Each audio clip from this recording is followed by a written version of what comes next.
Silahkan lihat ibu-ibu sekarang. Followernya artis belasan juta. Kontennya tidak mendidik. Hai guys, kita lagi di Eropa guys. Kita lagi menghadiri pengantin di Jepang guys. Tahu-taunya perampok. Hey guys, kita lagi makan kepiting Alaska guys. 1 ekor 10 juta guys. Dekirimi kok. Apa? Lebih baik follow Dasat Latif. 1, dapat ilmunya, tahu cara ibadah. 2, kau amalkan ilmunya, dapat lagi pahala. 3, kau sebarkan ilmunya, dapat amal jariah. Gara-gara ilmu yang kau sebarkan itu di kontenmu, selama konten itu beredar di medsos, maka ibu dapat pahala seperti pahalanya Dasat Latif. Itu yang disebut amal jariah. Ini gunanya pengajian. Supaya apa? Ada peningkatan kualitas. Jangan sampai kita selalu pengajian tiap bulan 4 kali, tapi tidak ada peningkatan kualitas, buang-buang waktu. Ini ibu mau kita kasih senang-senang atau gaspol? Mulai ragu-ragu ibu-ibu ini. Nah ibu bapak saudara-saudara sekalian, wa qala idzan bismillahirrahmanirrahim. Innallaha wa malaikatahu yusalluna 'alan nabi. Ya ayyuhalladzina amanu sallu 'alaihi wa sallimu taslima. Sesungguhnya Allah dan para malaikatnya bersalawat kepada Rasulullah Muhammad sallallahu alaihi wasallam, maka wahai orang-orang yang beriman, bersalawatlah kalian kepada Rasulullah dengan sebaik-baik salawat. Shadaqallahul azim, maha benar Allah dengan segala firman-Nya. Bapak Ibu saudara-saudara sekalian yang saya hormati, teristimewa sahibul bait Ibu Haja Nur beserta keluarga yang insya Allah dimuliakan rahmati Allah Subhanahu wa taala. Ibu-ibu, ada berapa rukun Islam? 5. Rukun iman? Ada di antara 6 itu, yang kelima apa? Rukun imannya Bu. Yang kelima, percaya kepada hari akhir. Oke, kita lihat supaya ini gampang kita paham. Saya kasih saja contoh. Ibu-ibu tahu enggak istrinya Pak Soeharto? Ibu-ibu pasti masih dapat itu kan? Oh, waktu itu semua orang mau ketemu Ibu Tin. Ketemu Ibu Tin waktu itu sudah kebanggaan luar biasa. Mana beliau sekarang? Sudah arwah? Siapa yang ingat? Siapa yang ingat sekarang? Paling anak-anaknya. Setelah itu siapa lagi yang menjadi ibu negara? Ibu Ainun. Bangga orang ketika itu bersama Ibu Ainun. Mana sekarang? Sudah wafat. Siapa yang ingat? Paling keluarganya. Setelah Ibu Ainun siapa ibu negara? Ibu Ani Yudhoyono. Setelah Ibu Ani Yudhoyono siapa? Siapa? Ibu sekarang. Ibu Iriani. Jawab Ibu, iya toh? Itu Ibu Presiden, apalagi kita, siapa yang mau ingat? Maka ketika kita hadir di pengajian ini, itu dulu yang kita bawa, kehidupan akhirat kita. Supaya apa? Kita lebih gampang membuka hati bahwa oh ini yang kita mau bicara tentang kehidupan kita yang lebih abadi. Ini dunia Bu, kecil kalau kau menderita di dunia. Ibu-ibu, Bu, kalau ibu merantau ke Banjarmasin tidak enak, di sana ada pilihan tidak? Ada pilihan? Ada, balik lagi ke Jakarta. Selesai. Ibu-ibu, jahat suamimu, ada pilihan? Ada. Pulangkan saja aku pada ibuku atau ayahku. Selesai. Cuma ada pagi-pagi curhat tadi pagi. Jelek sekali sifatnya. Saya kan hampir tiap hari itu belasan ibu-ibu curhat. Saya jelek sekali suami saya Ustaz. Ini dia main, dia sebut semua. Bu, pilihannya sabar. Tapi jelek sifatnya ya. Pilihannya kalau ibu tidak mau sabar ya cerai. Tapi saya tidak tega Ustaz. Ya sudah, tidak usah minta pendapat sama saya. Nah begitu. Nah, ibu-ibu ditugaskan kita ke luar negeri. Ternyata tidak enak. Ada pilihan? Ada, pensiun dini. Selesai. Tapi ibu kalau masuk kubur, ada pilihan tidak? Ada pilihan Bu.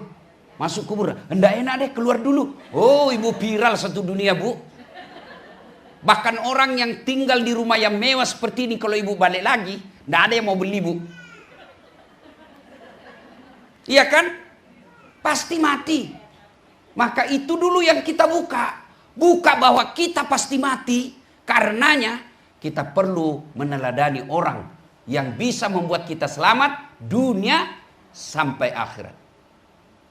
Nah, ibu tahu Rasulullah, rumahnya itu Rasulullah, ibu. Mudah-mudahan ibu pernah lihat. Kalau ibu ke Tanah Suci, makanya jangan cuma ke penjual emas. Ya, masuk juga ke Museum Rasulullah. Di Museum Rasulullah samping Masjid Nabawi itu, lihat rumahnya Nabi. Kalau beliau berdiri, itu kepalanya tersangkut di atapnya. Kalau beliau sujud berjamaah sama Aisyah, tersentuh kakinya kepala Rasulullah, kepalanya Aisyah dengan kakinya Rasulullah. Sehingga Aisyah dijelaskan sering dia ikuti kakinya suaminya. Tapi alhamdulillah, beliau ucapkan, baiti jannati, rumahku laksana sorga bagiku. Nabi 11 istrinya. Allah Karim, 11 istrinya Nabi. Tapi tidak satu pun biniknya pernah mengatakan, saya menyesal dengan engkau Muhammad. Setelah Nabi meninggal, tidak ada satupun mantan istri beliau yang menikah lagi. Allah Karim. Bohong kita semua kalau tidak ada masalah. Ada bilang, tidak ada masalahnya, tahu bahagianya rumah tangganya. Bohong. Saya tanya ibu-ibu di Makassar, dia bilang, Ustaz bahagianya rumah tangganya itu. Saya bilang, dari mana ibu tahu? Dia bilang, itu tahu Instagramnya Ustaz, bahagianya. Itu foto ibu 30 detik. Nguploadnya 30 detik. 1 menit, kau tidak tahu apa yang terjadi 23 jam sekian menit. Pasti yang bagus-bagus dia share. Yang lagi pelukan sama suaminya, bersandar di dadanya. Itu 30 detik. Kau tidak tahu apa yang terjadi selebihnya. Masa ada orang lagi bertengkar sama suaminya, dia live streaming. Halo guys, saya lagi bertengkar ini. Beleng-beleng gitu. Pasti yang dicerita yang baik-baik. Maka apa rahasianya Rasulullah dalam menghadapi masalah dalam rumah tangganya? Ista'inu bisabri wassalah. Sabar, perbaiki sholatmu. Itu rahasianya. Makanya ibu-ibu kalau ada curhat sama saya, Bu sabar. Berat sabar Ustadz. Ya memang berat. Kenapa? Karena hadiahnya besar. Apa hadiahnya orang sabar? Innallaha ma'as-sabirin. Allah bersama orang-orang yang sabar. Ibu aja ketemu Ibu Nur sudah selfie-selfie.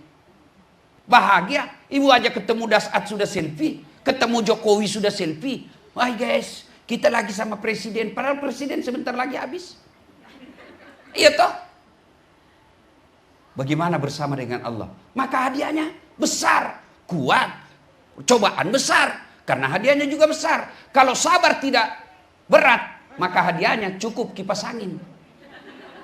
Kan sabar berat. Innallaha ma'as-sabirin. Allah bersama dengan orang sabar. Ada ibu yang curhat sama saya, Ustaz begini suamiku, sabar.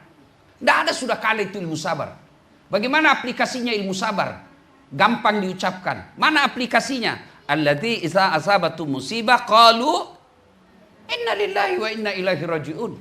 Tiba-tiba masuk WhatsApp, saya lihat suamimu bonceng cewek, cantik betul. Inna lillahi wa inna ilaihi raji'un. Oh berarti suamiku lagi nge-grab. Enak perasaan, iya kan? Dan ibu-ibu yang merusak kesabaran kita itu bisik-bisik tetangga. Itu yang merusak. Maka hati-hati milih sahabat, hati-hati milih teman. Tidak semua teman mengajak kita kepada ikan.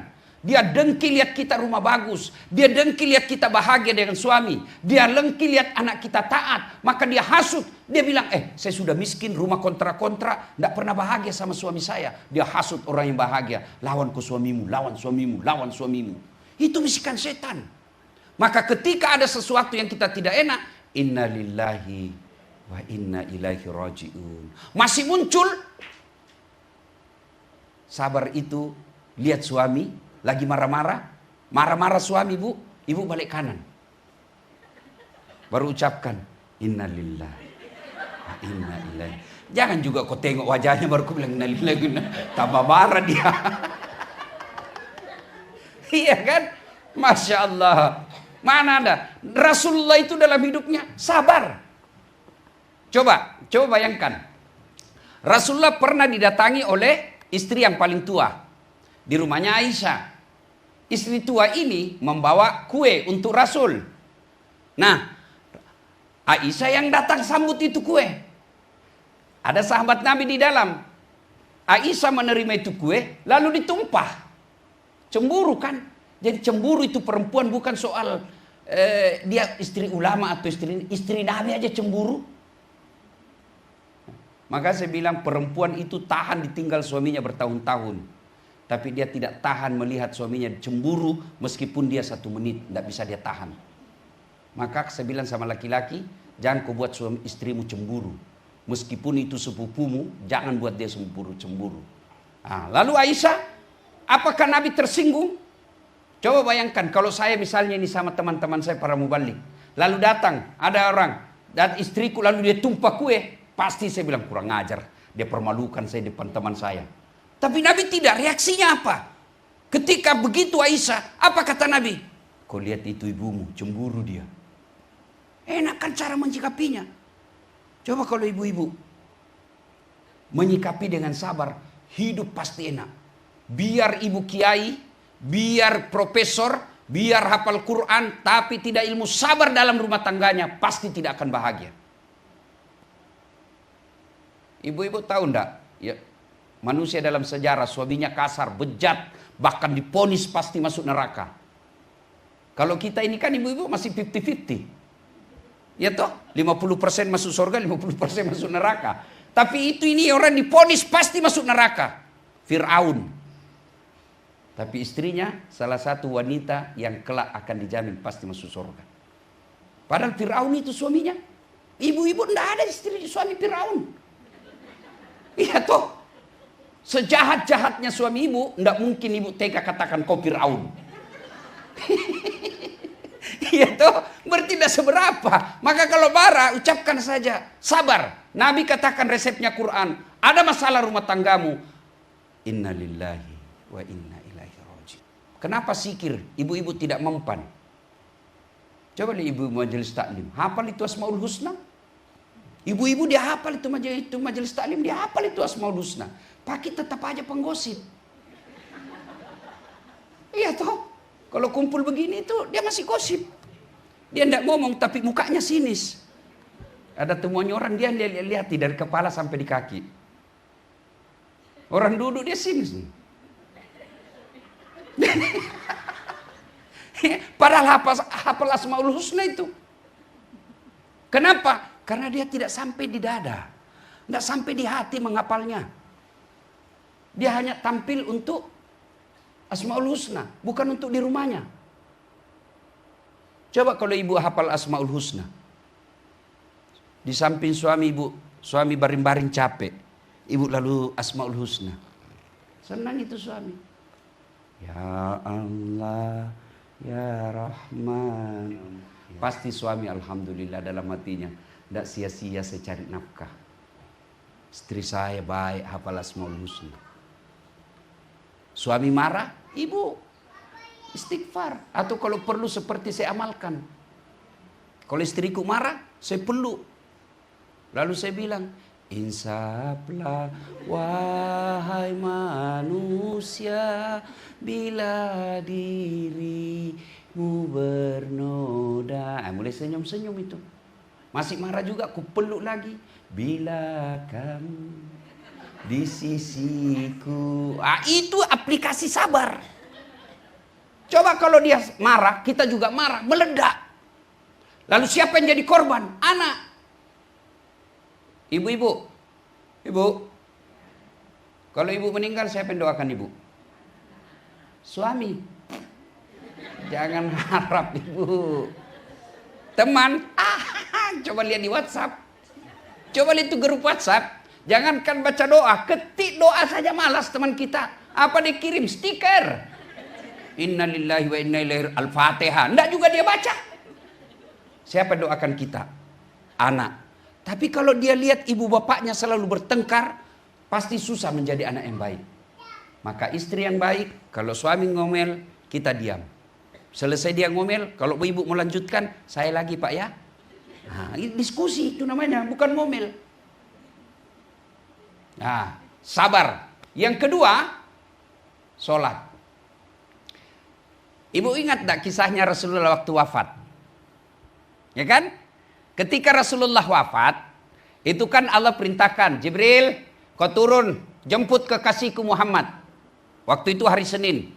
Tanggalnya tanggal 12. Bulannya Rabiul Awal. Subhanallah, Nabi lahir dan wafatnya sama.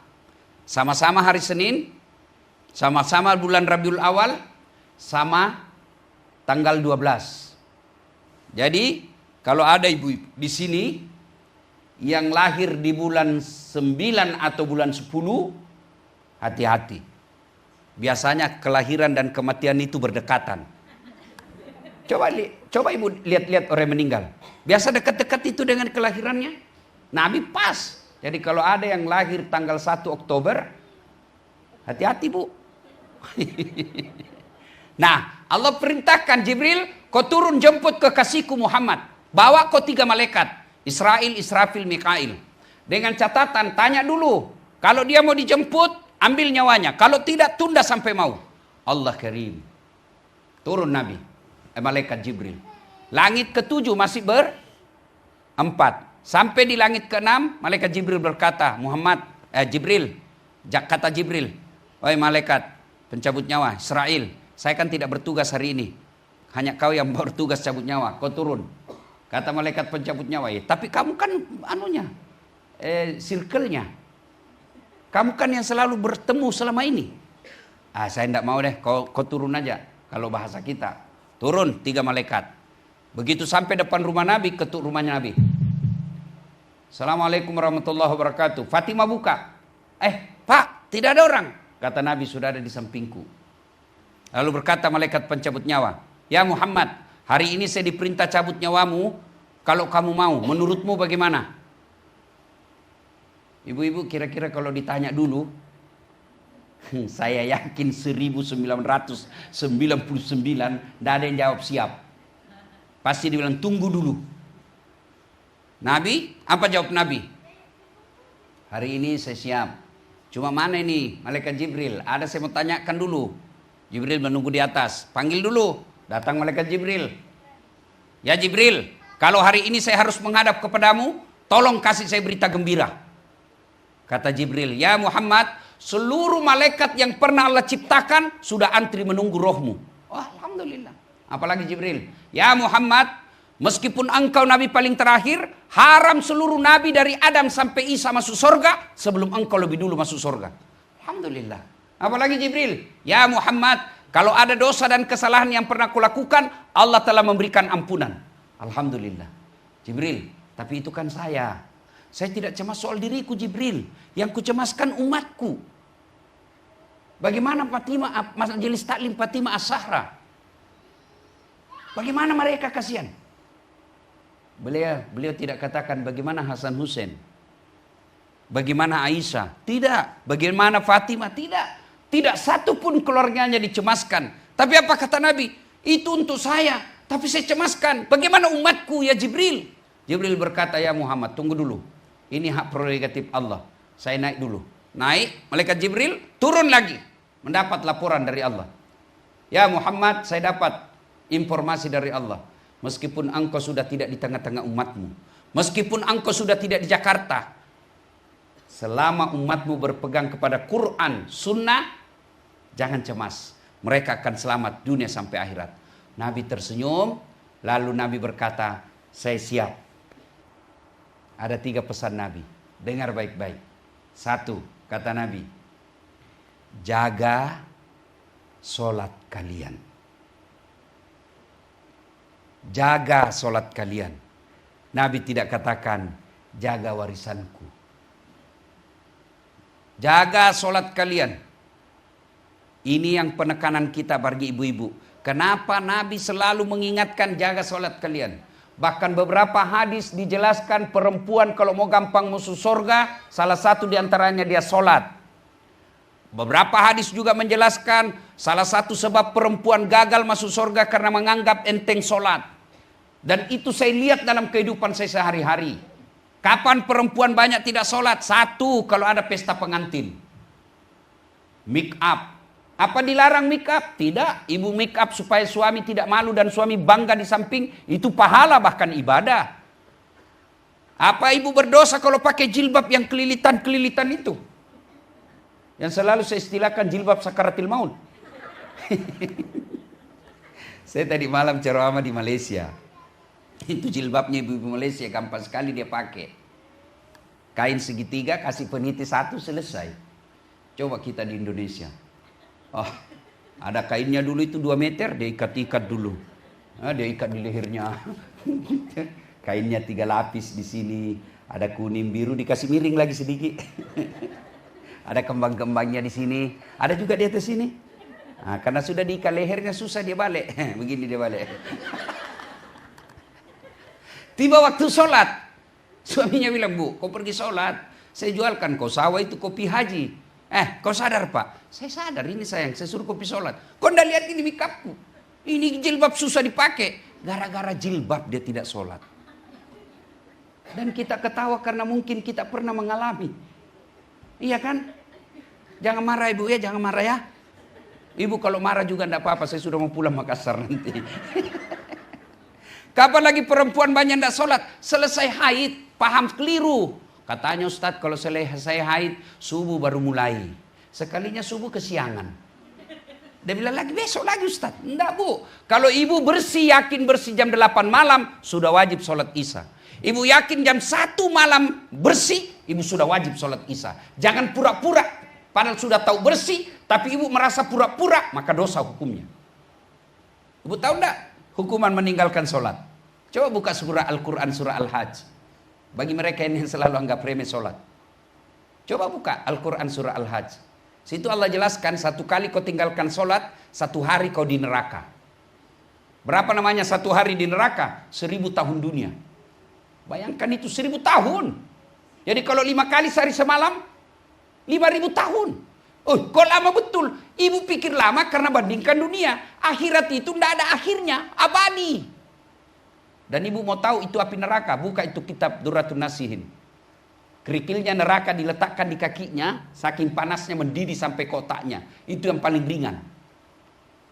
Kalau ibu masih percaya akhirat. Beda kalau ibu sudah tidak percaya akhirat. Kenapa saya sebut tadi ibu-ibu negara itu? Supaya ibu yakin ibu negara aja mati. Istri presiden aja mati. Dan tidak ada lagi yang mau ingat kecuali keluarganya. Kadangkala ibu-ibu dibodohi oleh mikap tidak sholat. Saya percaya ibu-ibu di sini tidak berani berselingkuh. Tidak berani makan barang haram. Tapi mungkin ada di antara kita yang masih melalaikan sholat sekali-sekali. Padahal sholat itu puncak penghambaan kepada Allah. Kalau ibu tidak haji, insya Allah masih tetap Islam. Ibu tidak bayar zakat, tetap Islam. Tapi kalau tidak sholat, jelas Al-Fat 29. Muhammad Rasulullah. Walladzina ma'ahu asidda'u alal kufar ruhama'u bainahum tarahum ruka'an sujada. Orang Islam itu rukuk dan sujud kata Allah. Sholat 5 waktu. Kalau dia tidak sholat kata Nabi, dia kafir di hadapan Allah. Bahkan Imam Syafi'i menghukumi orang yang tidak sholat, jangan kau sholati ketika dia mati. Jadi, sholat. Kata Nabi, ketika sakaratil maut, jaga sholatmu. Yang kedua, dengar baik-baik. Apalagi pesan Nabi, jaga perempuan di antara kalian. Nabi istimewakan lagi tuh perempuan. Nabi tidak bilang jaga suamimu. Ibu tahu enggak istimewanya itu perempuan Islam? Ibu sebelum diadili di akhirat ada 4 laki-laki yang lindungi ibu. Sebelum ibu dipanggil, 4 laki-laki di depan ditanya, mana bapaknya? Kok bisa anaknya begitu? Bapak dulu. Mana suaminya? Suaminya ibu. Mana anak laki-lakinya? Mana saudara laki-lakinya? 4 laki-laki lindungi ibu. Kami laki-laki langsung dorong masuk. Yang ketawa saya suruh sini. Dan hebatnya itu perempuan Islam, dia tidak tanggung dosanya suaminya. Andai saja Islam itu tanggung dosa suami, istrinya Fir'aun tidak masuk surga. Kenapa? Suaminya mengaku Tuhan. Tapi tidak.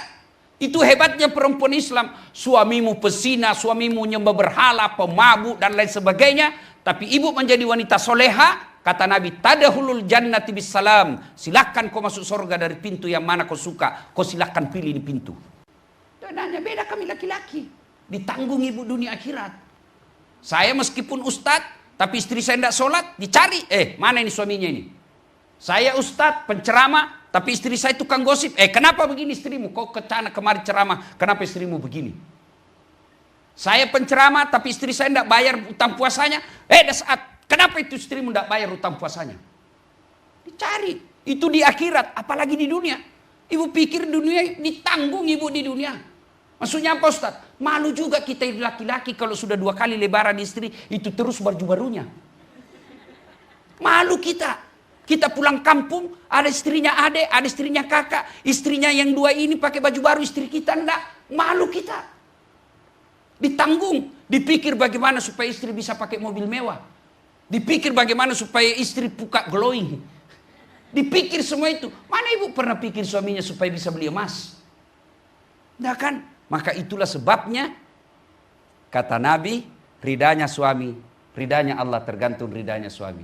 Maka Allah katakan melalui nabinya, jaga perempuanmu.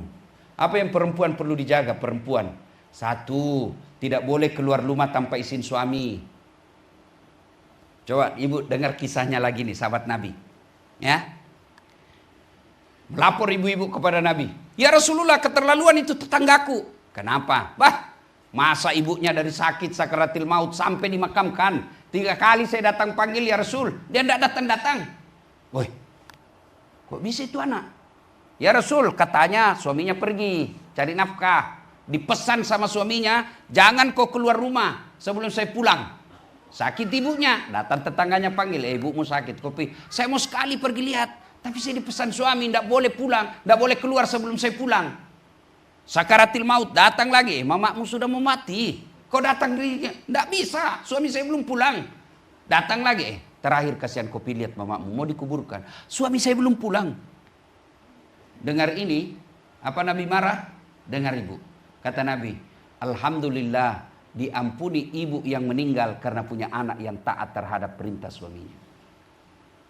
Jangan lagi ibu-ibu marah ya. Kenapa saya bahas ini? Karena pesertanya ibu-ibu. Untuk apa bapak-bapak saya SMS kalau tidak ada di sini? Iya kan? Makanya lain kali kalau pengajian perlu juga bikin pengajian khusus bapak-bapak. Tapi bapak-bapak tenang ibu. Metodenya itu saya lihat ibu-ibu kalau dia nasihati suaminya, dia baring-baring baru dia putar ceramahnya dasar. Kau lihat itu suami yang baik. Dia putar juga suaminya, ini istri yang baik. Ya. Nah ibu bapak saudara ibu-ibu yang saya muliakan. Ibu tahu enggak seandainya tidak ada Rasulullah? Enggak ada harkat dan martabatnya itu perempuan. Namanya masyarakat jahiliyah ibu, itu perempuan dianggap aib. Lahir hanya untuk melahirkan. Tugasnya pun kalau dia besar 3. Dapur, kasur, sumur. Sumur, dapur, kasur. Kasur, dapur, sumur. Di situ aja mutar-mutar. Bahkan zaman jahiliyah itu perempuan bu, boleh barter. Saya judi dan saya suka istrinya lawan. Dia bilang yang saya kalah, kau pakai istriku 2 hari. Itu wanita zaman dahulu. Turun Rasulullah memuliakan Islam. Wanita adalah tiangnya negara. Coba luar biasa. Bahkan ulama mengatakan perempuan itu ibarat 5 jari. Perempuan ini jari manis. Jari kelingking. Coba lihat ini jari kelingking bu. Kecil tapi mana-mana saja dia bisa masuk. Itu perempuan itu lemah tapi bisa menghancurkan satu kepala negara. Nah ibu-ibu yang saya muliakan. Maulid ini adalah wujud kecintaan kepada Rasul. Yang kedua, kalau mencintai Rasul, bagaimana cara mencintai Rasul? Banyak berselawat. Ibu-ibu, kalau mau suami dilindungi oleh orang-orang jahat, salawati terus. Suami pergi bayangkan wajahnya, salawati. Atau kalau bisa ibu dia tidur, salawati ubun-ubunnya. Tidur, ibu salawati misalnya. Allahumma shalli ala sayyidina. Dia bangun, apa? Saya salawati kau sayang. Kenapa? Supaya Allah lindungi kamu. Nah, ada ibu mau beli, salawati. Sudah salawati dekat-dekat sama Ibu Haji. Mudah-mudahan berkahnya turun Ibu Haji kasih ceper. Itu enggak bisa juga berdoa saja baru enggak ada usaha enggak. Ya, salawat saja. Masya Allah. Yang ketiga kalau cinta kepada Rasul setelah berselawat apalagi? Ibu-ibu, amalkan sunnah-sunnahnya. Tidak usah yang berat-berat. Ibu-ibu, saya anjurkan mulai besok tiada hari tanpa sholat duha. Ibu mau ndak bantu suami cari nafkah? Mau ndak ibu? Mau toh? Siapa yang menentukan nafkah? Apa pekerjaan? Tidak. Kalau pekerjaan menentukan rezeki, maka semua orang yang sama kerjanya mestinya sama kekayaannya. Tapi tidak, sama pekerjaan ada yang bangkrut, ada yang kaya. Dan percaya lagi Allah yang ngatur rezeki. Ibu tahu cicak? Ibu-ibu tahu cicak? Apa dia makan? Tidak masuk akal toh? Nyamuk di dinding, cicak terbang. Di mana? Tidak punya bandara. Di mana mau ketemu? Tapi Allah Karim, cicak di dinding, nyamuk yang terbang. Ya kan? Tidak masuk akal, mana bisa cicak makan nyamuk. Tapi dengar lagu waktu kita kecil. Cicak-cicak di dinding, diam-diam merayap. Datang seekor nyamuk, nyamuk yang datang. Tidak dibilang cicak lompat ke nyamuk. Patah-patah kakinya, kasihan. Allah yang ngatur rezeki. Maka ibu kalau mau bantu suami cari nafkah, bagi kita orang Islam, pembawa rezeki itu 1, sholat duha. 2, al-waqi'ah. 3, sedekah. 4, silaturahmi. Itu menurut Nabi. Kalau ibu masih percaya, bakal mati. Nah, suami pergi cari nafkah, ibu sholat duha. 8 rakaat. Selesai sholat duha, doa. Ya Allah, bukakan pintu rezeki suamiku. Kalau masih di atas langit, turunkan. Kalau masih dalam tanah, munculkan. Kalau masih jauh, dekatkan. Kalau sedikit cukupkan. Paling penting berkahkan. Baca itu doa tuntunan sholat duha. Kan begitu doanya. Coba dengar redaksinya. Kalau masih jauh, dekatkan. Dipaksa namanya Allah itu. Dipaksa. Kalau masih di atas langit, turunkan. Itu namanya kan dipaksa Allah. Kalau masih sedikit, cukupkan. Itu paksa dan boleh karena kita berdoa. Sudah itu WhatsApp suamimu. Bang, jangan risau cari nafkah. Baru saja kudoakan kau dalam sholat duhaku. Mudah-mudahan Allah lapangkan rezekimu. Salam sayang selalu dari istrimu di rumah. Itu suami kalau dapat begitu langsung dikasih lihat sama temannya warung kopi. Kau lihat istriku. Kenapa Ustaz tahu? Karena saya begitu.